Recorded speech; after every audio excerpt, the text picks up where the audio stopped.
Alors, le titre que j'ai mis, c'est Rôle et protection des lanceurs d'alerte en démocratie. Pourquoi je précise ça? Eh bien, si vous vous appelez Alexei Navalny et que vous êtes lanceur d'alerte, vous finissez empoisonné dans une prison.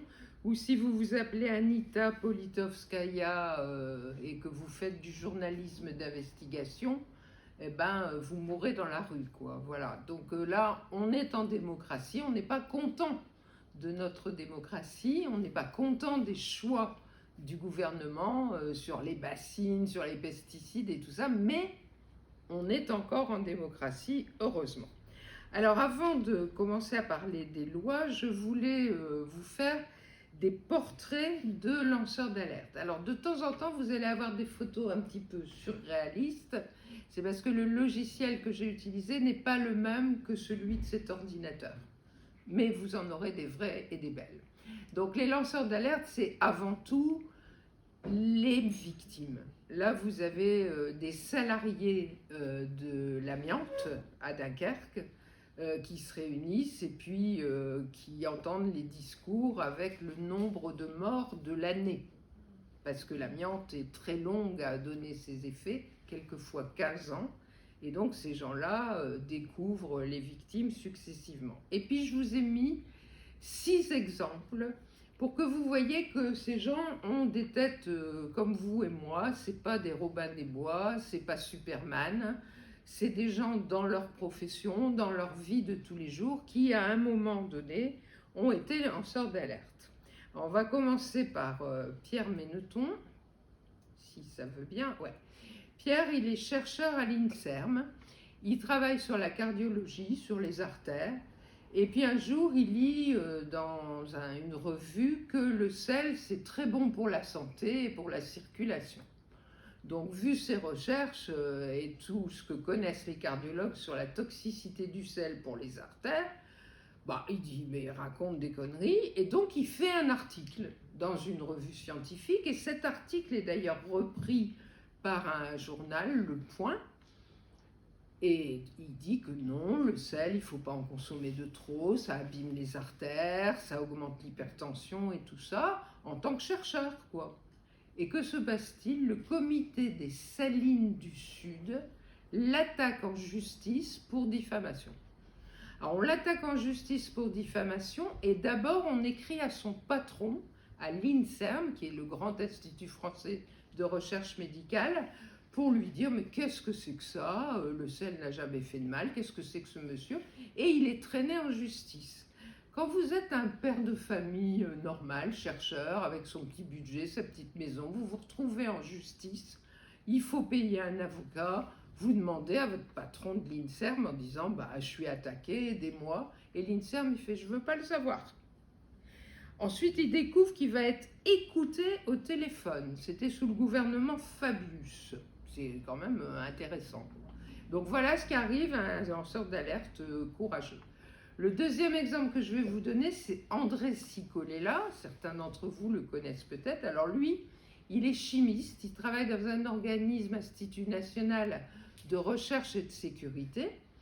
Et il découvre que 4 molécules d'éther de glycol sont particulièrement toxiques, en particulier pour les embryons en formation, mais aussi pour l'appareil génital, l'appareil urinaire. Et dans le temps, cette contamination pendant la grossesse des mamans, ça donnait ce qu'on appelait les becs de lièvre. D'ailleurs, on en voit de moins en moins, mais c'était une malformation due à ces éthers de glycol.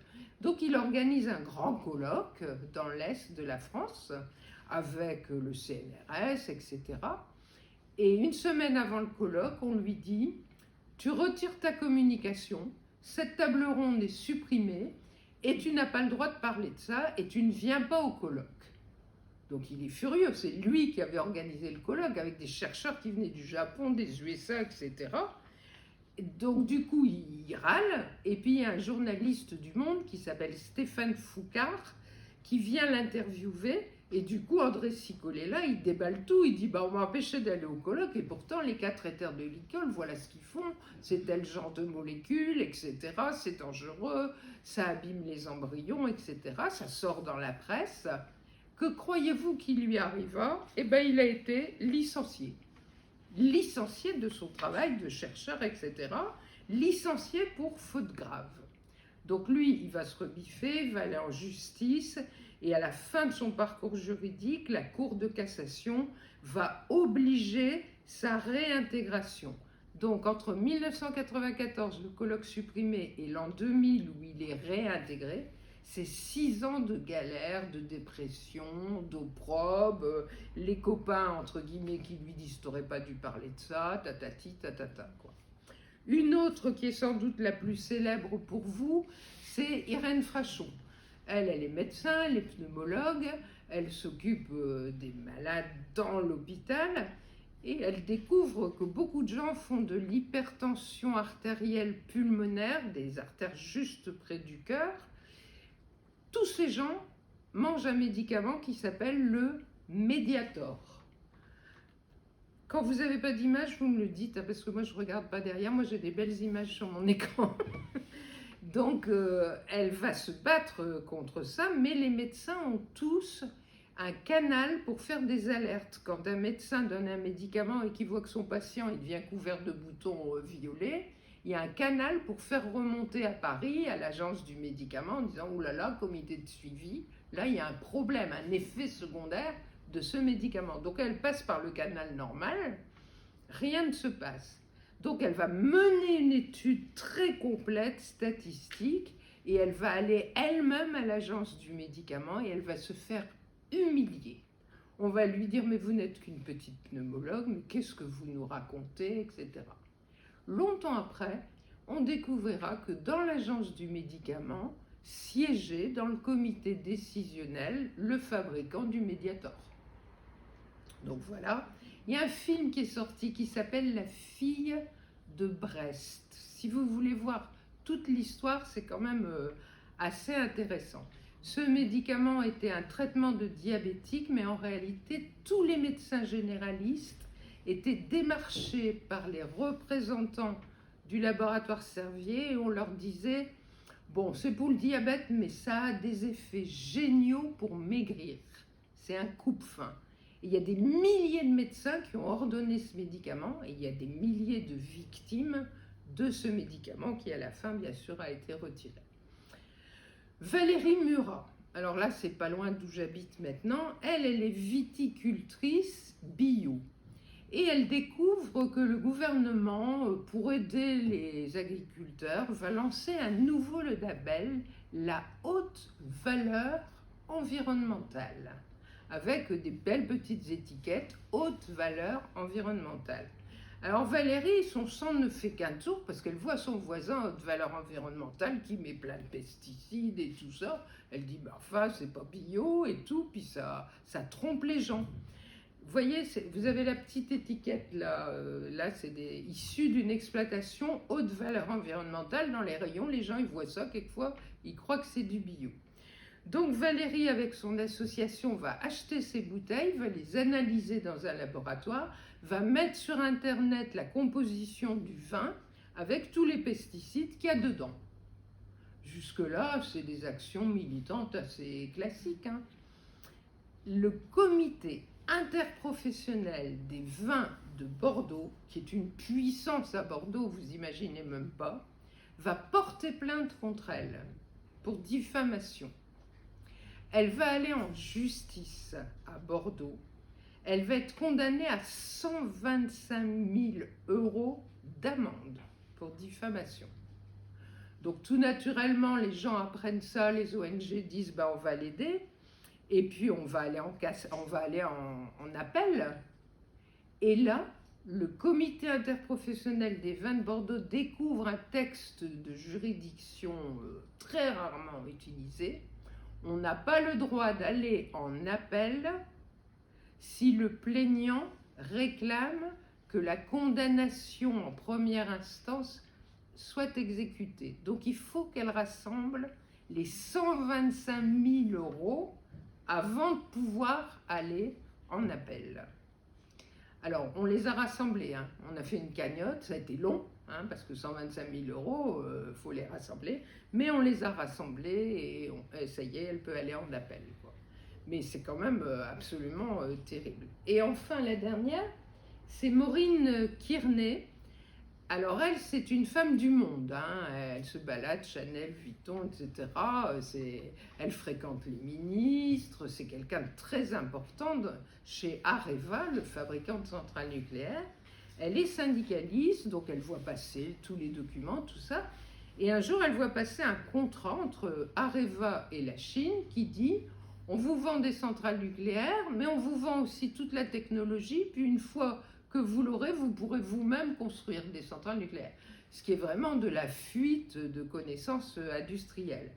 Donc, vu ces connaissances, elle va voir le ministre Cazeneuve, elle va voir Hollande, elle va voir Montebourg, et toutes les portes se ferment. Vous savez, quand vous demandez rendez-vous et qu'on vous dit « Ah ben il n'est pas libre, ben il est en voyage », il n'y a plus personne qui lui parle.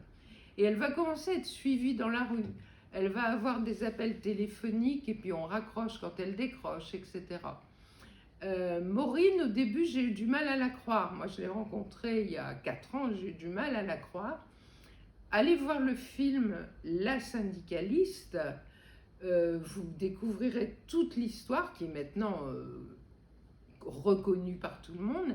Ça s'est terminé par un viol quand même, chez elle. Et elle a été poursuivie par Areva pour diffamation. Le procès a eu lieu. Areva n'a pas gagné. Donc, elle n'est plus condamnée pour diffamation. Mais elle, qui a été violée, bah, on ne sait pas qui, on ne sait pas quoi, et personne n'est poursuivi. Donc, vous voyez, les lanceurs d'alerte, ils rigolent pas tous les jours quand même. Et puis Antoine Deltour. Alors Antoine Deltour, c'est le brave gars qui a fait des études d'économie, qui est expert financier. Il travaille chez PricewaterhouseCoopers et il fait des audits pour l'optimisation fiscale. Vous savez, ces banques qui travaillent auprès d'une entreprise en disant « Vous payez tant d'impôts, mais si vous grattez là, ou si vous dites pas ça, ou si vous placez vos fonds au Luxembourg, ou si vous faites ça, vous payerez moins d'impôts. » Ça s'appelle l'optimisation fiscale. Et à la fin, il est écœuré, quoi. C'est plus de l'optimisation fiscale, c'est du détournement de fonds, quoi. Donc il démissionne. Il démissionne et le jour où il s'en va, en 2010, ben, il emporte des documents. Il emporte les preuves, quoi, de toutes ces saloperies, tellement pour se regarder lui-même dans la glace, quoi, en disant, bah, au moins, je ne vais pas continuer là-dedans. 2 ans plus tard, un journaliste vient le voir, il dit « Il paraît que vous avez démissionné parce que vous étiez écœuré, tout ça, vous pourriez m'expliquer ?» Donc, il explique au journaliste, il lui montre les documents, le journaliste s'appelle Perrin, et Perrin va révéler ces documents dans Cache Investigation, avec Élise Lucet. Que croyez-vous qu'il arrivera ? Le PricewaterhouseCoopers a engagé un procès contre Deltour, ce lanceur d'alerte, pour vol et divulgation. Il a été condamné à 12 mois de prison avec sursis. C'est-à-dire que si un jour il fait quelque chose, eh ben son sursis devient une peine réelle. Voilà. Alors il a eu des prix, hein, le prix citoyen européen du Parlement européen, et en 2018 il a quand même été relaxé en cassation. Voilà. Je vais vous parler d'une autre personne pour attirer votre attention. C'est Julian Assange. Julian Assange est emprisonné à Londres et les USA demandent qu'il soit extradé. Aux USA, pour avoir révélé des documents confidentiels de l'État américain, il peut être passible de haute trahison et de peine de mort. Donc pour l'instant, il est encore à Londres. Vous ne rendez pas service à Julian Assange si vous dites que c'est un lanceur d'alerte. Parce qu'aux USA, il n'y a pas de loi de protection des lanceurs d'alerte. En revanche, c'est un journaliste. C'est pas lui qui est allé chercher les papiers Wikileaks, etc.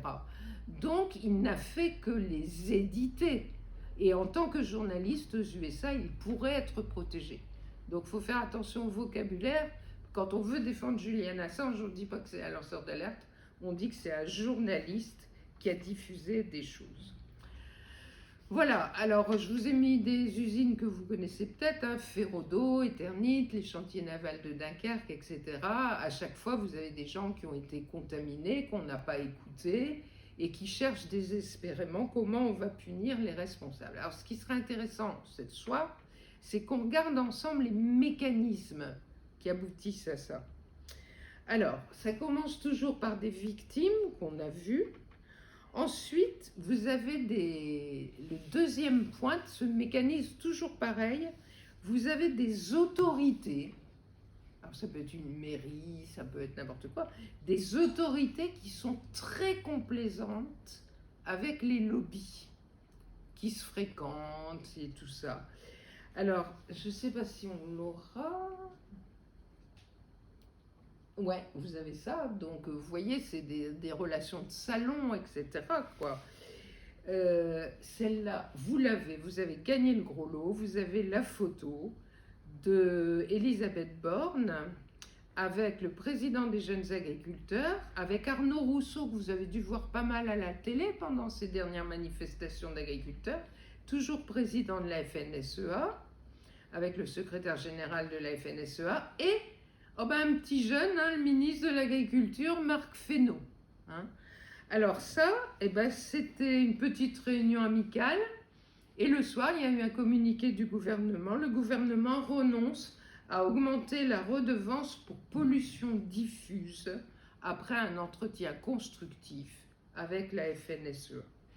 Donc voilà le genre de choses. Je vais vous donner d'autres exemples d'autorités complaisantes.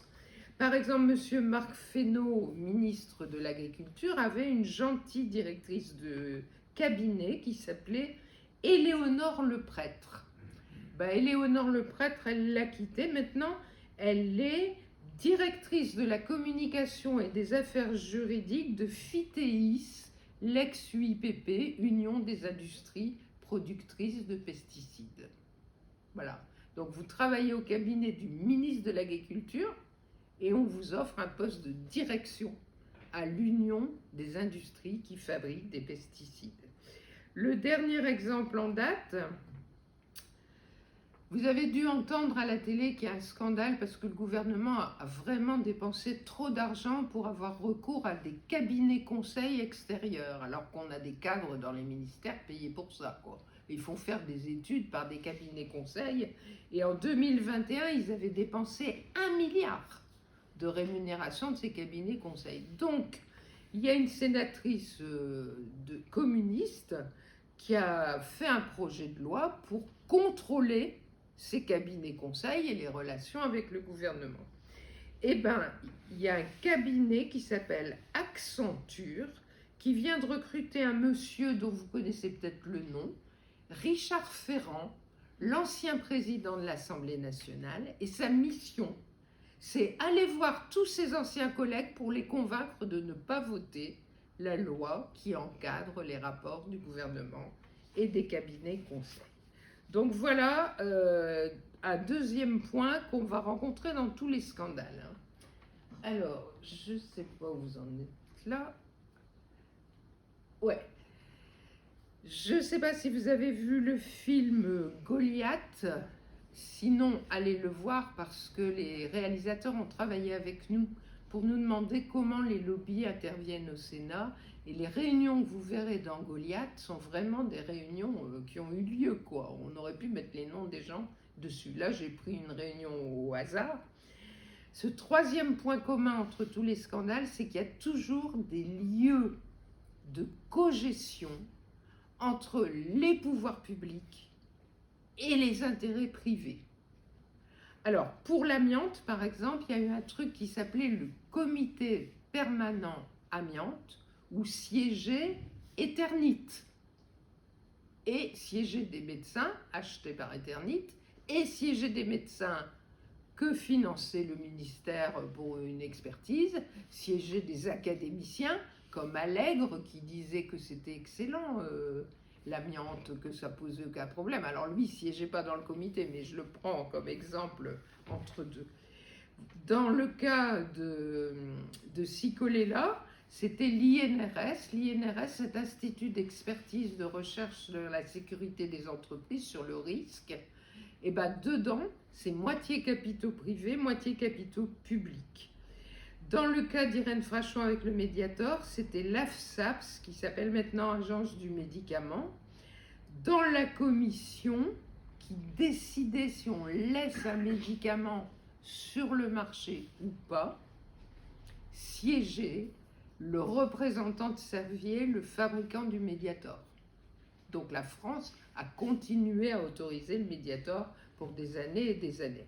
Et enfin, un lieu de cogestion que vous connaissez, c'est le ministère de l'Agriculture, puisqu'on a l'impression que la FNSEA, elle habite là-bas. Quatrième point, donc on a des victimes, on a des autorités attentives au lobby, et puis on a des lieux de cogestion. Quatrième point, un jour le scandale arrive, et vous allez avoir des centaines de milliers de décès, où vous allez vous retrouver avec des algues vertes ou avec des rivières. Là, ça commence à sortir dans la presse, etc. Et puis, on finit par avoir des retraits du marché et des lois qui évoluent. Vous finissez par avoir Macron qui dit le glyphosate, on arrête, quoi. Et on arrête, on vote qu'on arrête. Mais pas tout de suite, hein. Encore un petit peu, monsieur Bourreau, dans 1 an, dans 2 ans, et puis une dérogation pour les betteraves, et puis tout s'arrange tout doucement.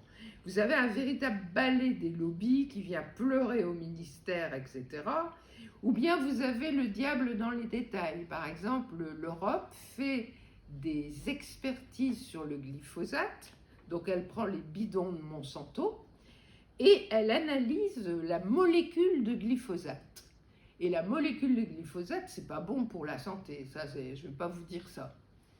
Sauf que Seralini et Jungers, qui sont 2 grands chercheurs, ont voulu aller plus loin et analyser, comme la loi l'oblige normalement, le reste du flacon. Parce qu'il y a 10 centilitres de glyphosate, puis il y a un complément, quoi, pour faire le liquide et tout ça. Et ils trouvaient jamais la même chose. Ils trouvaient jamais la même chose, donc ils sont allés à la source pour dire mais qu'est-ce qu'ils foutent dans leur flacon pour que ça soit jamais la même chose? Eh bien, ce sont les eaux de lavage des colonnes de distillation des raffineries de pétrole. Donc, selon que la raffinerie de pétrole, ce mois-là, elle a fait du diesel, ou bien qu'elle a fait du super, ou qu'elle a fait de l'essence sans plomb, le jus, c'est pas le même. Et donc, ces 2 chercheurs, Seralini et Jungers, ont prouvé que le glyphosate, certes, est dangereux, mais tout le reste du flacon, il est aussi cancérigène que le glyphosate. Et là, on est en procès avec l'Europe, parce que l'Europe ne fait pas son travail d'analyser le reste du flacon. Or, c'est dans les règles, normalement, le principe actif doit être complètement analysé. Donc on a les procès. Alors là, je vous ai mis la photo de monsieur Servier, qui est décédé maintenant, et de son représentant. Et là, dans les procès, vous allez entendre la main sur le cœur. Et ça a été pareil dans le procès de l'amiante, hein, ces gens-là qui disent « mais on ne savait pas que c'était toxique, on ne le savait pas ». Et la deuxième chose qu'ils disent, c'est « mais c'était autorisé ». Parce qu'il y a eu des procès sur l'amiante. Ils sont tous venus, Eternit et tout ça, ils ont dit, mais attendez, nous, l'État nous autorise. L'État, il a des experts. Si l'État l'a autorisé, c'est que c'est pas mauvais. Donc ils se retournent sur la puissance publique pour se dédouaner. Alors, Servier et tout ça, ils ont été condamnés quand même. Dernier point, où vous allez toujours retrouver le même mécanisme, et ben on va avoir des indemnisations. Alors, ces indemnisations, et ben malheureusement, elles sont souvent sur les fonds publics. Par exemple, le fonds des victimes de l'amiante, le FIVA, depuis 2002, c'est 7 milliards d'euros que l'État donne aux victimes de l'amiante ou paye les retraites anticipées. Mais c'est des fonds publics qui compensent les dérives des autres groupes privés. Sur la dépakine, qui était un médicament qui a provoqué des problèmes de naissance d'enfants déficients parce que les mamans avaient pris un médicament, la dépakine, 25 millions d'euros dépensés par l'État pour soutenir les victimes en 2021. Vous avez dû entendre le problème des implants mammaires, les faux seins qui étaient défectueux. La France, on a fait retirer 17 000 seins défectueux et la France a payé pour ça 60 millions d'euros. Toujours avec vos sous. Hein. Pour les victimes du Mediator, 1,2 milliard d'euros qu'on a toujours payé avec les sous, etc. Heureusement, grâce au procès que je vous ai laissé là, il a été prouvé que Servier savait que son médicament était très grave et pouvait provoquer des désordres. Et c'est pour ça qu'on a réussi à le condamner. Et comme on a réussi à le condamner, eh ben c'est lui qui a dû payer, mais c'est seulement en 2023. Dans ces mécanismes semblables que je vous ai décrits, que vous avez là, ouais, en gras, je vous ai ajouté des acteurs dont je ne vous avais pas encore parlé dans ces mécanismes. Au début, vous allez avoir des lanceurs d'alerte qui vont être des victimes, des témoins ou des porte-paroles, et la presse. Vous avez eu la presse à Dunkerque avec les victimes de l'amiante, etc. Et quand il y a des centaines de malades ou de décès, là aussi vous allez avoir la presse. Et quand il y a des procès, vous allez aussi avoir la presse, voire les lanceurs d'alerte qui viennent témoigner. Donc ces gens-là apparaissent à ces moments-là. Alors, dernier point, le rôle des lanceurs d'alerte et leur protection, les deux. Alors, la première chose qu'il faut bien que vous reteniez, c'est que ces gens-là, ils agissent dans le droit. Les lanceurs d'alerte, ce n'est pas des francs-tireurs. Depuis 1995, on a la loi Barnier qui dit « L'absence de certitude ne doit pas retarder l'adoption de mesures effectives et proportionnées pour prévenir un risque de dommages graves et imprévisibles à l'environnement. » Alors, il met quand même un coût économiquement acceptable. Néanmoins, cette rédaction, elle est sur la prévention, mais elle est aussi sur la précaution. C'est-à-dire, on n'a pas de certitude, mais il faut quand même faire quelque chose pour, en attendant de savoir si on a un produit suspect. Ensuite, vous avez la charte de l'environnement. La charte de l'environnement, malgré l'avis négatif de l'Académie des sciences en 2004, elle va devenir le préambule de notre Constitution. Elle va consacrer le principe de précaution. Alors, article 1, ça ne fait pas de mal de se le rappeler, hein, le droit de vivre dans un environnement équilibré et respectueux de sa santé. C'est un droit dans la Constitution française. Article 2, toute personne a le droit de prendre part à la préservation et à l'amélioration de l'environnement. Donc vous voyez, le lanceur d'alerte, il est vraiment dans les clous avant même qu'on fasse des lois sur les lanceurs d'alerte. Ces gens-là sont des gens utiles. Et ils ne sont pas réveillés un matin en disant « je suis un super-héros, je suis un lanceur d'alerte ». Un lanceur d'alerte, c'est des gens comme vous et moi qui sommes témoins de quelque chose d'inadmissible, qui essayent de le dire dans le proche entourage ou dans son entreprise ou dans sa collectivité. Ça passe pas, ils ne sont pas entendus, leur indignation grandit et ils finissent par parler à la presse ou à des ONG, etc. C'est ça un lanceur d'alerte au départ. Hein. L'alerte, c'est vraiment une contribution au bien commun. Hein. Ce n'est pas quelqu'un qui fait ça pour passer à la télé. Hein. C'est quelqu'un qui voit que le bien commun, il est empoisonné, la rivière ou tout ça, ou tel médicament, il provoque des morts. C'est quelqu'un qui fait son boulot qu'on devrait tous faire dans les situations graves où on peut se trouver. Le lanceur d'alerte, il évite les catastrophes. Par exemple, il y a un salarié dans l'Est qui s'appelle Karim Ben Ali. Lui, il était sous-traitant pour Suez qui travaillait pour Arcelor. Et il conduisait des camions. Et on lui disait, tu conduis des camions, tu mets le tuyau, tu ouvres la vanne. Puis il trouvait que ça fumait quand même beaucoup dans la rivière. C'était 400 litres d'acide à chaque camion qui était déversé de la part d'Arcelor. Donc il l'a dénoncé. Alors, on ne peut pas dire qu'il a été licencié puisqu'il était en CDD. Son CDD n'a pas été renouvelé, on dira. Voilà, alors là, c'est trou noir. Bon, tant pis, voilà. Les lanceurs d'alerte font avancer l'expertise, les règles et les lois.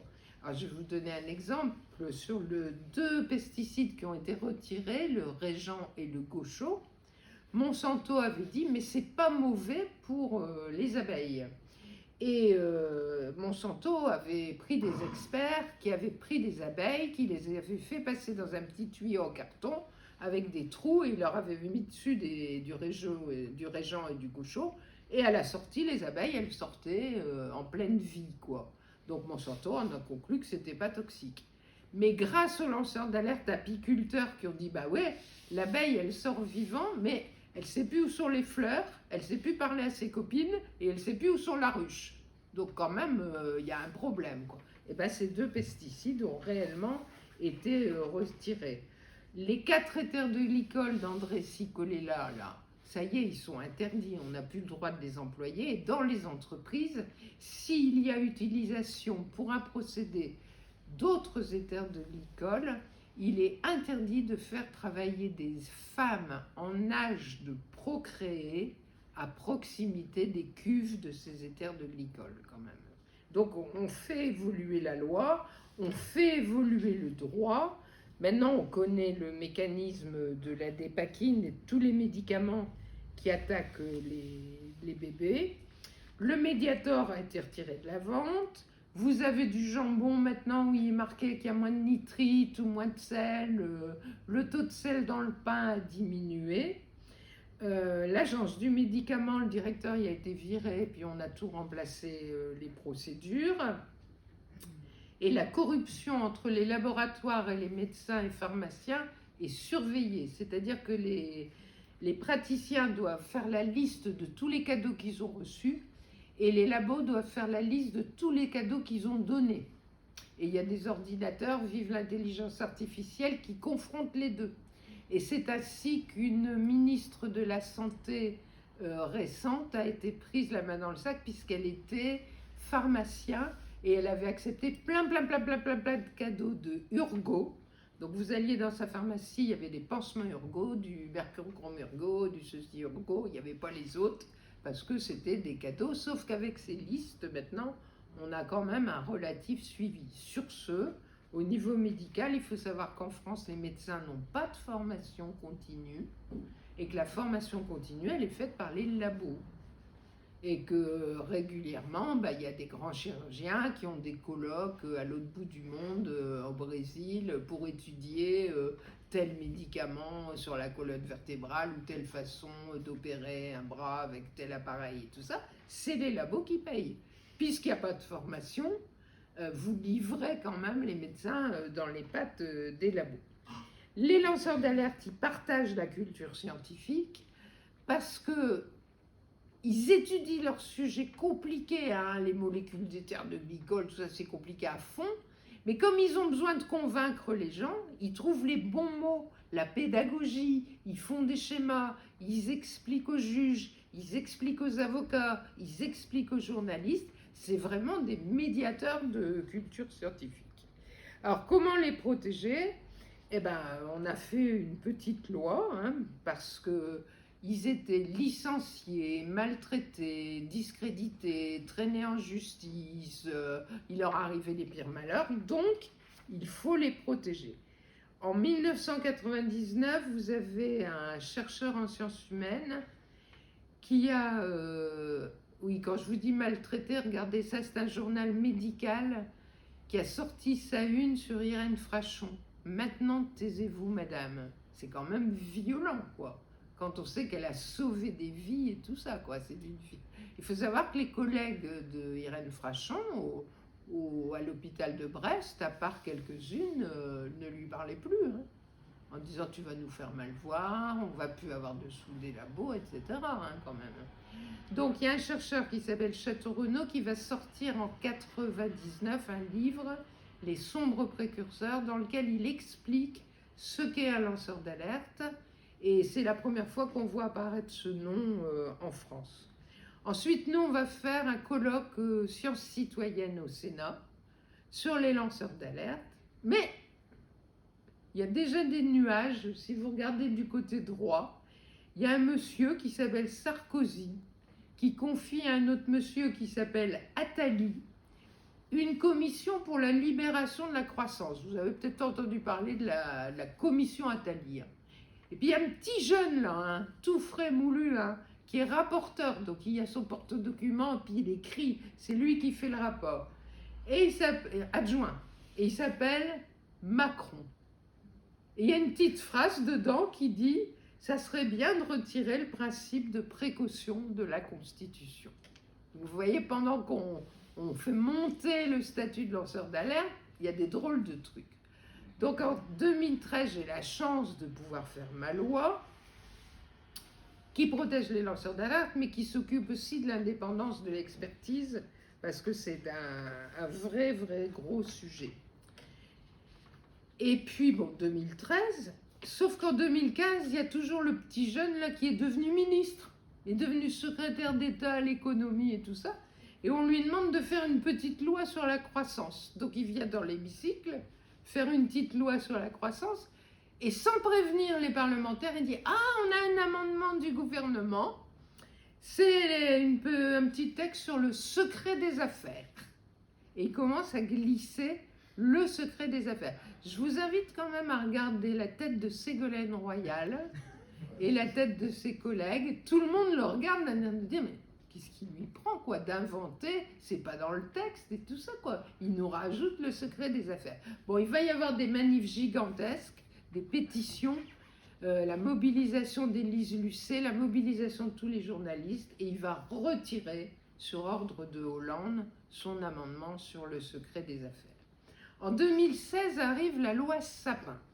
Moi, j'étais contente, hein, parce que il y a beaucoup de gens qui me disaient « Ta loi sur les lanceurs d'alerte, c'est seulement la santé, seulement l'environnement. » Mais il y a aussi des lanceurs d'alerte sur la finance, etc. Pourquoi tu n'as pas fait ça? Ben, j'ai pas fait ça parce que quand on fait une loi, on doit voir les ministres en question. Donc j'avais vu la ministre de la Santé, j'avais vu la ministre de la Recherche, j'avais vu la ministre de l'Environnement, j'avais pas vu le ministre des Finances. Il s'appelait Cahuzac. Le scandale venait de commencer, j'allais pas lui demander un coup de main pour ma loi. Donc quand Sapin arrive, il dit eh ben moi je vais faire un statut des lanceurs d'alerte, environnement, santé, mais aussi la finance, quoi. Donc moi j'étais contente, pas de problème. Et puis, attendez, on va revenir en arrière, que je vous lise exactement. Donc ma loi, elle disait, toute personne, physique ou morale, morale c'est les associations, hein, a le droit de rendre public ou de diffuser de bonne foi une information concernant un fait, une donnée, une action, dès lors que la méconnaissance de ce fait lui paraît faire peser un risque grave sur la santé publique ou sur l'environnement.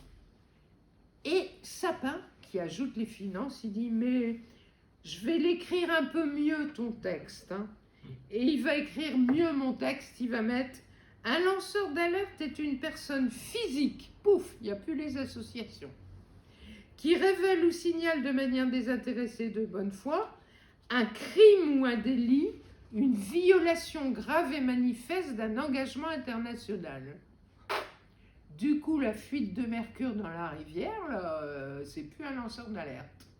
Et puis dans le train, il est marqué toute personne a le droit de tirer le signal d'alarme s'il y a un vrai problème. Mais il n'est pas marqué un tireur de sonnette est une personne qui. Donc il nous a écrit la loi Brousse-Poil, et du coup, il a détruit toute une partie de notre loi. Donc 2013, ça allait. 2016, il nous a fait des dégâts. En 2015 arrive Macron, cette fois-ci ministre de l'économie, et il nous fait son show. En 2015, il y a des petites lois qui puent. La loi du 2 juin relative au renforcement de la protection des installations civiles abritant des matières nucléaires. C'est-à-dire qu'on ne peut pas protéger les lanceurs d'alerte si ce sont des salariés ou des riverains des centrales nucléaires. C'est très grave, hein? Vous êtes à côté, vous voyez une fuite, ou vous êtes dedans, vous voyez un joint qui fout le camp et tout ça, vous n'êtes pas lanceur d'alerte. Hein? Vous n'êtes pas protégé, la loi l'a fait. Bon, c'est Bercy qui avait fait la loi Sapin. Désormais, L'alerte protégée, elle se restreint au milieu professionnel. Il faut être dans une usine ou dans une collectivité pour avoir le droit de dire il y a quelque chose qui ne va pas. Deuxièmement, il faut d'abord passer par sa hiérarchie. Monsieur le patron, vous êtes en train de fabriquer une molécule dangereuse, quoi. C'est très porteur quand vous allez voir le patron en lui disant que c'est un salaud. Vous risquez d'être très bien écouté. Les associations ne sont plus protégées. Il y a quand même une avancée, c'est désormais le défenseur des droits qui peut protéger les lanceurs d'alerte. En 2017, on installe enfin la commission de l'alerte et de la déontologie, qui était issue de ma loi.